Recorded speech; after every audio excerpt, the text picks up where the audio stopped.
जब भी ज़मीर और ज़र्फ का सौदा हो दोस्तों, जब भी ज़मीर और ज़र्फ का सौदा हो दोस्तों, कायम रहो हुसैन के इनकार की तरह। अफ्रीका के कानून को महात्मा गांधी ने कहा था कि ये मेरा कॉन्शियंस इसको मानता नहीं है, मैं इस कानून को कबूल नहीं करता हूं। तो महात्मा गांधी ने क्या किया, उन्होंने उस कानून को फाड़ दिया। मैं गांधी की तरह इस कानून को फाड़ता हूं। श्री असाउद्दीन ओवैसी। बहुत बहुत शुक्रिया सर। स्पीकर सर, मैं ये वक्त तरमीमी बिल की मुखालिफत में खड़ा हुआ हूं। किसी एक शायर ने बड़ा अच्छा कहा था, जब भी ज़मीर और ज़र्फ का सौदा हो दोस्तों, जब भी ज़मीर और ज़र्फ का सौदा हो दोस्तों, कायम रहो हुसैन के इनकार की तरह। सर, ये वक्त तरमीमी बिल भारत के गयूर मुसलमानों के ईमान पर, इबादत पर एक हमला है। नरेंद्र मोदी की हुकूमत ने इस मुल्क की सबसे बड़ी अक़लियत के खिलाफ एक ऐलान जंग कर दिया, और ये जंग ना सिर्फ मेरे जिस्म पर है, बल्कि मेरी आज़ादी पर, मेरी समाजी और माशी मार्जिनलाइजेशन पर है, मेरी शहरियत पर है, मेरे मदरसे, मस्जिदों, खानखाहों और दरगाहों को निशाना बनाया जा रहा है। और ये हुकूमत सच्चाई को नहीं बयान कर रही है कि ये तरमीमी बिल से मुसलमानों का तहफ़्फ़ुज़, तरक्की और गुर्बत का खात्मा होगा। ये सरासर झूठ है। सर, अगर आप आइन के आर्टिकल 14 को देखेंगे तो उसमें लिखा हुआ है इक्वल प्रोटेक्शन।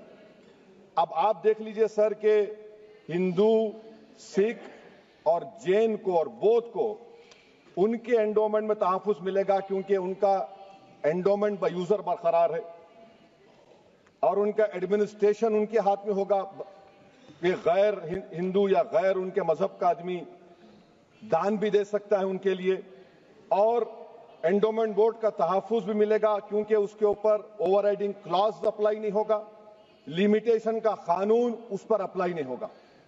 उसके बरक्स ऑपोजिट आप देख लीजिए, मुस्लिम वक्फ को वक्फ बाय यूजर निकाल दिया गया। एक मुस्लिम वक्फ की जायदाद पर कब्जा होगा, लिमिटेशन लगेगा, तो जो एनक्रोचर है, जो खाबिज है, वो रातों रात मालिक बन जाएगा और एक गैर मुस्लिम वक्फ बोर्ड को एडमिनिस्टर करेगा। ये आर्टिकल 14 के इक्वल प्रोटेक्शन का वायलेशन। अब आर्टिकल 14 में सर इक्वालिटी बिफोर लॉ भी है, और उसका कैसा वायलेशन हो रहा है कि कोई आर्बिट्ररी स्टेप नहीं ले सकता और कोई भी ऑफिशियल किसी भी तरीके से गलत आर्बिट्ररी फैसला नहीं लेगा। यहां पर आप एक डेजिग्नेटेड ऑफिसर को रखकर वो फैसला लेगा कि ये जायदाद वक्फ की है, गवर्नमेंट की है। क्या ये प्रिंसिपल्स ऑफ नेचुरलिटी के खिलाफ नहीं है जिसका तकर्रुर एग्जीक्यूटिव करती है? ये हमारे theory of separation of powers, Bharat के आइन का बेसिक स्ट्रक्चर का हिस्सा है। क्या इसका वायलेशन नहीं है? सर, आर्टिकल 25 का वायलेशन कैसे है कि आप मुसलमानों से वक्फ बाय यूजर छीन रहे हैं और फिर आप कर्ब कर रहे हैं वक्फ वाल औलाद को, मगर वहीं पर दूसरे धर्म के मानने वालों को उनके मजहब पर चलने की पूरी इजाजत है। लफ्ज जो आर्टिकल 25 में इस्तेमाल हुआ सर, वो इक्वली एंटाइटल्ड, यहां पर मुसलमानों के इक्वल एंटाइटल्ड नहीं हो रहा। अभी हम गृह मंत्री का, वजीर दाखिला का यहां पर उनका हमने तकरीर सुनी, यहां पर वो ये कहते हैं, वजीर दाखिला, शायद वो कटमुल्ला की जबान ना कह दे, वजीर दाखिला कहने पर वजीर दाखिला ने अपने बयान में कहा कि बोर्ड और काउंसिल जो होगा वो माने वक्फ इस्लाम से अलग है। सर, अगर ये बात सच है आपकी, तो फिर आपको यह कानून बनाने की जरूरत ही नहीं है। आप एक नॉन स्टैट्यूटरी बॉडी बना दीजिए। ये जो कानून बन रहा है ना सर, ये आर्टिकल 26 इसका सोर्स है, और आर्टिकल 26 जब इसका सोर्स है तो आर्टिकल 26 का ABCD क्या कहता है कि रिलीजियस डिनोमिनेशन को अपने मजहब के अफेयर्स खुद चलाना, मूवेबल इमूवेबल प्रॉपर्टी को लेना और एडमिनिस्टर करना। जब हिंदू धर्म को, बौद्ध धर्म को, सिखों को यह राइट दिया गया है, तो आप कैसे मुसलमानों से छीन रहे हैं? तो ये आर्टिकल 26 का ग्रेव वायलेशन है। तो सर, अब वक्फ बाय यूजर का मामला देखिए, मिनिस्टर साहब ने कहा कि एंक्रोचमेंट हो रहा है, 17,000 एंक्रोचमेंट हुए हैं। तो यही नरेंद्र मोदी की हुकूमत ने 2014 में उस वक्त के मंत्री ने एक वक्फ properties eviction of unauthorised occupants bill को इंट्रोड्यूस किया। आपने विड्रॉ कर लिया 2024 में उसको। क्यों विड्रॉ किया सर आपने? जब आप मान रहे थे कि एंक्रोचमेंट हो रहा है तो आपने बिल को विड्रॉ कर लिया। अच्छा सर, अब वक्फ बाय यूजर को आपने निकाल दिया, माने कंडीशन क्या लगाए कि अगर उसमें डिस्प्यूट होगा और गवर्नमेंट प्रॉपर्टी होगी। सर डिस्प्यूट तो है, मिसाल के तौर पर मोहिबुल्लाह साहब जिस मस्जिद के इमाम है, पार्लियामेंट के सामने मस्जिद है सर, 123 प्रॉपर्टीज में मस्जिद है, डिस्प्यूट चल रहा है। कल कलेक्टर या डिस्ट्रिक्ट ऑफिसर बोलेगा कि भाई साहब ये गवर्नमेंट प्रॉपर्टी है, स्टिकर लगा दिया जाएगा, मस्जिद बंद, गवर्नमेंट प्रॉपर्टी हो गई, होगी ना सर। अब ये बताइए, आप जब से यहां पर पूरे बीजेपी रूलिंग पार्टी हमको ज्ञान दे रहे हैं कुछ नहीं होगा, कुछ नहीं होगा, मैं दलील के साथ बता रहा हूं आपको। ये मस्जिद दिल्ली गवर्नमेंट बोलती हमारी है, वक्फ दिल्ली वक्फ बोलता हमारी है, तो सर वक्फ बाय यूजर, अगर मैं अपनी गवर्नमेंट के खिलाफ वक्फ बोर्ड वक्फ बाय यूजर इस्तेमाल नहीं करेगा तो क्या है सर। अच्छा, ये अमेंडमेंट जब हो जाएगा तो मुझे कहने दीजिए सर, सिर्फ प्राचीन मंदिरों की हिफाजत होगी, मस्जिदों की नहीं होगी। अब सर आप आ जाइए, अगर डिस्प्यूट मेरा एंशिएंट मॉन्यूमेंट से वक्फ का, एक मिसाल दे रहा हूं, दिल्ली में 172 वक्फ प्रॉपर्टीज एएसआई कंट्रोल में है, मैं तो हार ही गया वो, क्योंकि मेरे पास डॉक्यूमेंट नहीं है। आप कह रहे हैं कि डॉक्यूमेंट चढ़ाओ, अगर मेरा गवर्नमेंट से डिस्प्यूट चल रहा है मैं तो क्लेम ही नहीं कर सकता, क्योंकि आप जज बनेंगे, आप ही फैसला करेंगे, और जब तक आप फैसला नहीं करते वो वक्फ की प्रॉपर्टी नहीं होगी। वो प्रोविजन डाल दिया आपने। अच्छा, अगर मेरा डिस्प्यूट एंक्रोचर से होगा सर, तो एंक्रोचर में तो आपने तो 107 को डिलीट कर दिया, आप रातों रात खाबिज को, एंक्रोचर को मालिक बना रहे हैं। सर मैं ये पूछना चाहता हूं आपके जरिए हुकूमत से, एक मुंबई में एक बहुत बड़े दौलतमंद है, खोजा बरादरी का यतीम खाना था, उन्होंने 2004 या 5 में 22 करोड़ में खरीद लिया। वो केस सुप्रीम कोर्ट में कि आप उनको मालिक बनाना चाहती है लिमिटेशन एक्ट अप्लाई करके, हमको बताइए, हम जानना चाह रहे हैं। और सच्चर कमेटी ने सर 2007 में कहा कि दिल्ली के 123 प्रॉपर्टीज की मार्केट वैल्यू 6000 करोड़ की। आज हम 2025 में आ गए, क्यों आप उन प्रॉपर्टीज के खिलाफ पड़े हुए?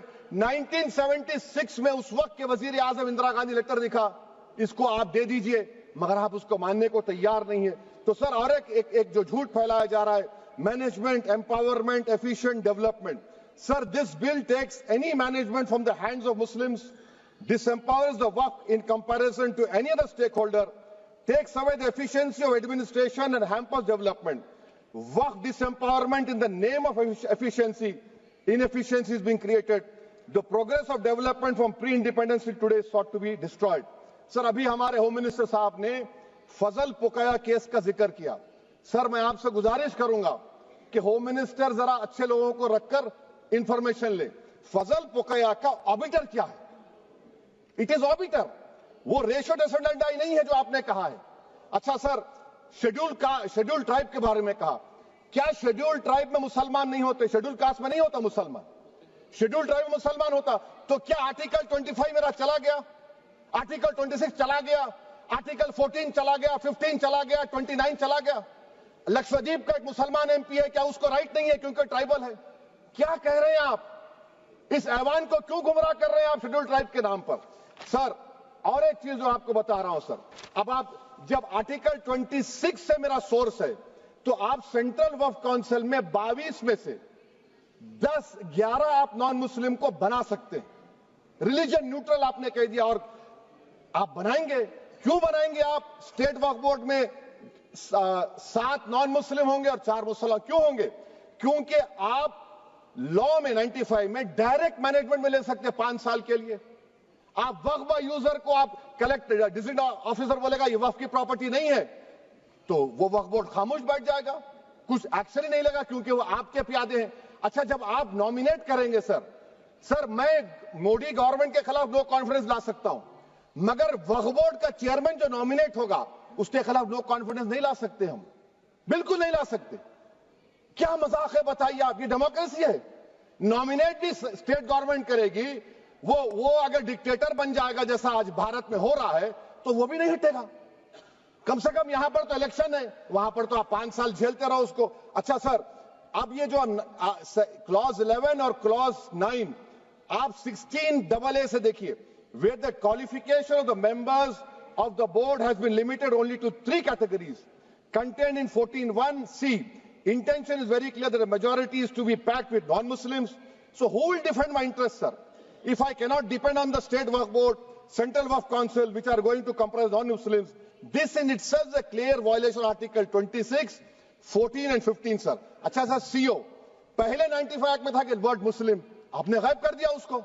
अरे आखिर क्यों इतनी नफरत है आपको लफ्ज मुसलमान से? अच्छा फिर क्या कह रहे हैं आप कि ये भी आर्टिकल 26 का वायलेशन है। सब जितने हिंदू धर्म के प्रॉपर्टीज हैं, सिख धर्म के हैं, बौद्ध के हैं और आपके जैन के, वहां पर उन्हीं के मजहब का ऑफिसर होगा। और कहां पर नहीं होगा? वक्फ बोर्ड में। वक्फ board is a pure religious institution, इसको समझने की जरूरत है। तो आप ये कर दे रहे हैं सर। अच्छा सर, आप देखिए, अब आप आ जाइए ये ट्राइब्यूनल पर। मुझे समझ में नहीं आया सर कि हमारे होम मिनिस्टर वजीर दाखिला ने क्या कह दिया कि 2013 का जो कानून है वो नहीं बनता तो हम नहीं लेके आते।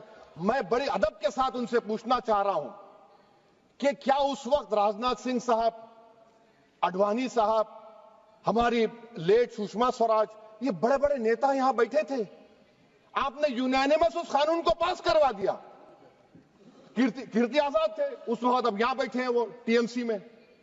तो क्या आप गलत थे या वो गलत थे? हमको बता दीजिए, आप बता दीजिए। क्योंकि अगर आडवाणी आपके लिए बहुत बड़ा नेता है, मेरे लिए नहीं हो सकते, आपके लिए आपने पद्मश्री दिया उनको। मोहतरमा सुषमा स्वराज की जबरदस्त तकारीर का मैं कायल हूं, वो बैठकर उस 2013 को यूनानिमस पास कर दिए। मुझे कंफ्यूजन है कि क्या अमित शाह, नरेंद्र मोदी बड़े हैं या आडवाणी बड़े हैं? आपके लिए आप तय कर लीजिए। अच्छा सर, आपके tribunal sir, railway Clements tribunal, NGT tribunal, income tax, वैसे 14-15 ट्राइब्यूनल है। हिंदू एंडोमेंट का ट्राइब्यूनल, सबका अपील नहीं होती, रिव्यू होता है। गृह मंत्री सरकार कह रही है कि नहीं, रोक दिए, रोक लगा। कैसे रोक लगाते हैं? रिव्यू और अपील में तो फर्क होता है ना सर। आप ही कह रहे हैं कि पूरे कोर्ट्स में बैकलॉग है और आप अपील कर रहे हैं। अच्छा सर, रिटायर्ड डिस्ट्रिक्ट जज 95 में सिटिंग डिस्ट्रिक्ट जज था, जो एडमिनिस्ट्रेटिव कंट्रोल था सीजीआई साहब, उसको निकाल दिए। अच्छा सर, अब आप अभी हमारे मंत्री साहब ने कहा trust, sir Shri Sai Baba trust 2004, वो ये कहता है जो ऑफिसर उसमें काम करता उसको साई बाबा का डिवोटी होने चाहिए और उसको डिक्लेरेशन लिख के देना पड़ेगा। यहां पर हो रहा तो यहां पर क्यों नहीं हो रहा? अच्छा सर, आप फिर देख लीजिए, ये आपका हो गया सर। हाँ, अब अमित शाह साहब ने सेक्शन 2A के बारे में कहा और उन्हें इस बात का इकरार कर लिया कि दाऊदी बोहरा के लिए यह बनाया गया है। मगर मैं आपके जरिए से गवर्नमेंट से पूछना चाह रहा हूं, आपने तो उस प्रोवाइजो में दाऊदी बोहरा का नाम ही नहीं लिखा। आपने उनको भी थैंक यू कर दिया, उनका नाम क्यों नहीं लिखा आपने? और सर, और गवर्नमेंट क्या कर रही है? आप मुस्लिम समाज में जो बेकार किस्म के लोग हैं उनको एक रास्ता बना रहे हैं, एग्जिट दिखा रहे हैं कि तुम्हें वक्त से बचना है तो तुम्हें ट्रस्ट बना लो। ये क्या कर रहे हैं सर आप? कम से कम उन दाऊदी बोहरा को आप दे देते। अच्छा sir, clause 3V section 36 clause 18 देख लीजिए। Oral appointment has sought to be discontinued even though it is recognized practice in Islam. Muslim personal law is recognized oral waqf and 1937 Shariat Application Act. Sir, आप clause 3(9) पर आ जाइए। 5 साल के लिए मुसलमान। मैं किरण रिजिजू से पूछना चाहता हूं, सर दाढ़ी रखे तो मुसलमान प्रैक्टिसिंग है या क्लीन शेव आपकी तरह है? तो बताइए हमको, प्रैक्टिसिंग क्या होगा? अच्छा, किसी को पकड़ के मॉब लिंच कर दिया और बोले कि JSR का नारा लगाया, और वो JSR का नारा लगाया तो क्या मुसलमान रहेगा? नहीं रहेगा। या फिर देश के प्रधानमंत्री ने कहा था कपड़े देखकर पहचानो, तो क्या कपड़े देखकर आप कह देंगे? अच्छा, अगर कोई क्रिश्चियन हिंदू धर्म कबूल करता है तो क्या वो मंदिर को नहीं दे सकता प्रॉपर्टी? फिर भारत के संविधान में आर्टिकल 300 क्यों है सर? राइट टू इक्वालिटी क्यों है? फ्रीडम ऑफ रिलीजन क्यों है? 5 साल कहां से लाएंगे? अच्छा सर, और एक चीज सर, और एक चीज मैं आपको बोल के खत्म कर दूंगा सर। इस बिल में वक्फ औलाद का सर, इसमें आप देखिए clause 4(3)(2), the creation of waqf al-awlad shall not result in denial of inherent rights to heirs, including women heirs or the waqif or any other right of person. Sir, ये article 25 का violation है, शरीयत application act 37 का violation, article 300A का violation है। अच्छा, हिंदू धर्म में सेल्फ एक्वायर्ड प्रॉपर्टी को एक हिंदू, अब उसके फर्ज के 2 बच्चे हैं, वो एक को अपनी पूरी दौलत दे सकता है, कोई रोक टोक नहीं। वो कहेगा नहीं मैं घर के बच्चों को नहीं दूंगा, मोहल्ले के गरीब को दे दूंगा, वो भी कोई रोक टोक नहीं है। वहां पर आपको बच्चों की फिक्र नहीं है। जब मैं अपनी प्रॉपर्टी को अल्लाह को मालिक बनाकर दे रहा हूं, आप कह रहे बच्चों की फिक्र नहीं है। इतनी मोहब्बत आप बिल्किस बानो से दिखा देते तो आपके लिए दुआएं देती आपके लिए। तो सर आप दूसरी बात आप देख लीजिए सर, आखिरी बात कहकर मैं अपनी बात को मुकम्मल कर रहा हूं सर। नहीं मुकम्मल कर रहा हूं। स्पीकर साहब बहुत टाइम दे दिए। सर आप देखिए, इसमें अमित शाह साहब बोले कि इतनी प्रॉपर्टीज का कब्जा हुआ, चोरी हुई, ये हुआ।